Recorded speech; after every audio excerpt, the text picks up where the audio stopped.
খাগড়াছড়ির রামগড় স্থলবন্দর চালুর বিষয়ে সরকার কমিটি গঠন করেছে বলে জানিয়েছেন নৌপরিবহন উপদেষ্টা ব্রিগেডিয়ার এম সাখাওয়াত হোসেন।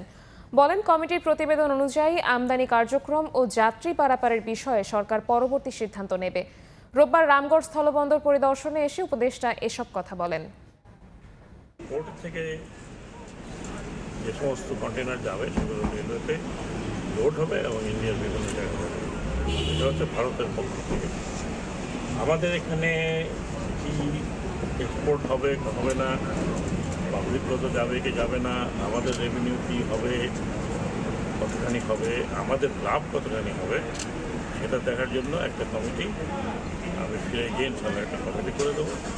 সেই কমিটি এসে এখানে দেখে তাদের মতামত যখন দেবে তখন